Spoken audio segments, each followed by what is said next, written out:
काय स्थिती आहे जखमींची?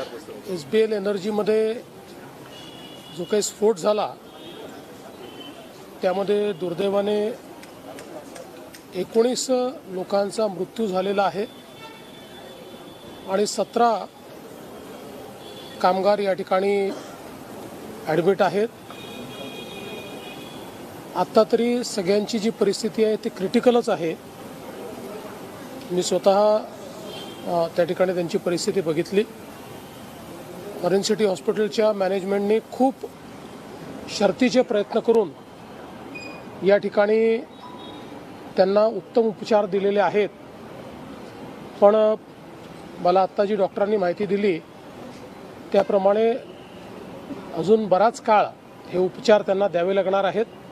कारण अशा केसेसमध्ये 3 आठवड्यानंतर देखील कधीकधी इन्फेक्शन होतात किंवा अडचणी निर्माण होऊ शकतात.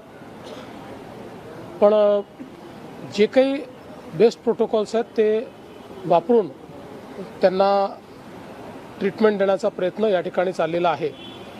एकूणच आपल्याला कल्पना आहे की या केसमध्ये पोलिसांनी FIR दाखल केलेला आहे. 21 लोकांवर FIR दाखल केला आहे.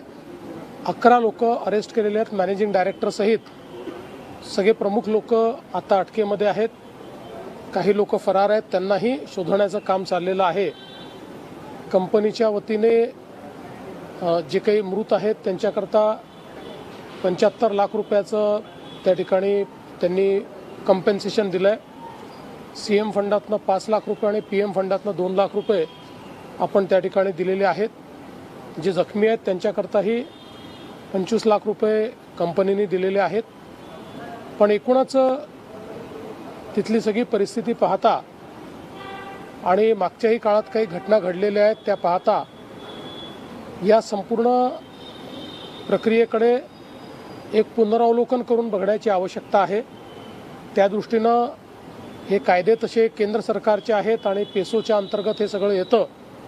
तथापि राज्याच्या वतीनं या कायद्यांमध्ये काय बदल केला पाहिजे, प्रोसेसेसमध्ये काय बदल केला पाहिजे आणि काही प्रोसेस ज्या आहेत या ऑटोमेशनकडे नेल्या पाहिजेत अशा पद्धतीचा एक नीट अभ्यासपूर्ण असा रिपोर्ट आम्ही केंद्र सरकारकडे पाठवून आत्ताच्या प्रोसेसेसमध्ये बदल घडवण्याचा प्रयत्न हा राज्य सरकारच्या वतीनं केला जाईल. कारण हे इतके तीव्र ज्वलनशील अशा प्रकारचे पदार्थ आहेत की अगदी बॉक्स हातून पडला तरी त्या ठिकाणी स्फोट होऊ शकतो. अशा पद्धतीनं त्या ठिकाणी याची ज्वलनशीलता असल्यामुळे यातल्या काही गोष्टी या मनुष्यरहित अशा पद्धतीने करता येतील का याही दृष्टीने लक्ष दिलं गेलं पाहिजे. ऑटोमेशन पूर्णपणे बाकी गोष्टी या जे काही आपले लेबर आहेत, ह्युमन लेबर आहेत त्यांच्या थ्रू होतील.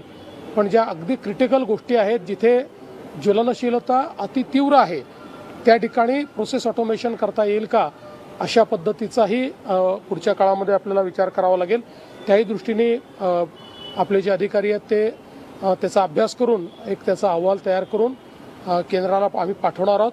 आणि मी स्वतः या सगळ्या विभागांची चर्चा करून याचे जे नियम आहेत विशेषतः आता 2008चे देखील जे नियम आहेत ते नियमही जुने झाले आहेत. कारण मोठ्या प्रमाणात आपल्याला कल्पना आहे की आता टेक्नॉलॉजीज बदललेल्या आहेत किंवा ज्वलनशीलता वाढलेली आहे. कारण जे काही पदार्थ आहेत ते अधिक तीव्रतेचे तयार होत आहेत.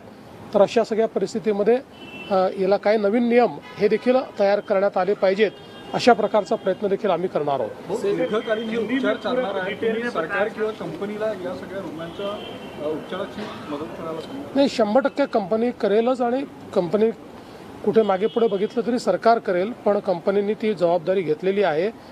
हे सगळे आमचे जी काही विशेषतः याच्यात महिला सर्वात जास्त आहेत, सगळे गरीब आहेत, त्याच्यामुळे त्यांचा उपचार हा नीट झाला पाहिजे. त्याकरता कुठलीही कमतरता पडू नये. आणि मी आत्ता सगळी माहिती घेतली आहे. अतिशय जो काही लेटेस्ट प्रोटोकॉल आहे त्याप्रमाणे ऑरेंज सिटी हॉस्पिटलमध्ये त्यांना उपचार मिळत आहेत. पेसो आणि डिश सारखे जे संस्था किंवा विभाग आहे त्यांचं मूळ कामच नजर ठेवणे आहे आणि त्याच्यामध्ये घोडचूक झाल्याचं दिसतं. आणि आधीचे पण स्फोट पाहिले तर तिथे तरी कुठेतरी मॉनिटरिंग चुकती आहे. मला असं वाटतं की म्हणजे आजच या निष्कर्षाला मी येऊ शकणार नाही. कारण तशा पद्धतीनं अजून काही रिपोर्ट आपल्यापुढे आलेला नाही. पण कुठेतरी जसं मी सांगितलं की पेसोला किंवा या ज्या काही संस्थांचं तुम्ही नाव घेतलं यांना आपले प्रोटोकॉल रिवाईज करण्याची आवश्यकता मात्र निश्चितपणे आहे, हे या घटनातून स्पष्ट झालेलं आहे. स्किल लेबरचा विषय संपूर्ण या घटनांमध्ये आलाय. गेले काही ज्या घटनांनी लेबरला स्किल लेबर म्हणून म्हणूनच काय आहे की मी ज्याचा उल्लेख केला की आता याचे जे 2008 साली नियम तयार झालेले आहेत त्या नियमानुसार जे काही स्किलिंग वापरलं जातं किंवा ज्या लेवलचं काम त्या ठिकाणी होतं, आता अतितीव्र ज्वलनशील पदार्थ असल्यामुळे त्या रूल्सप्रमाणे जे काही प्रोटोकॉल आहेत ते बरोबर आहेत का हे रिव्हिजिट करण्याची आवश्यकता आहे. त्यामुळे त्याच्यामध्ये स्किलिंगचा भाग देखील आला.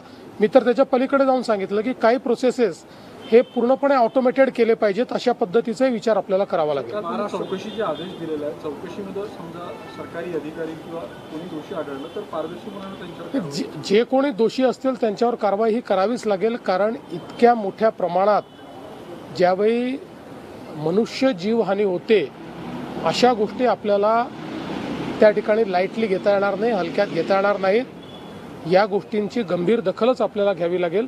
त्या दृष्टीने निश्चितपणे जे दोषी असतील त्यांच्यावर तर कारवाई करूच, पण त्या कारवाईपेक्षाही मला महत्त्वाचं असं वाटतं की आपल्याला थोडा पाठपुरावा करून भविष्यातले अशा प्रकारचे स्फोट होणार नाहीत या दृष्टीनं काय कारवाई करता येईल, त्याचे नियम काय करता येतील याकडे लक्ष अधिक द्यावं लागेल. त्या प्रमाणात असे कारखाने आहेत, त्या सर्व कारखान्याचं रिव्ह्यूची गरज मुळामध्ये बघा कारखान्यांचे ऑडिट झालेले आहेत.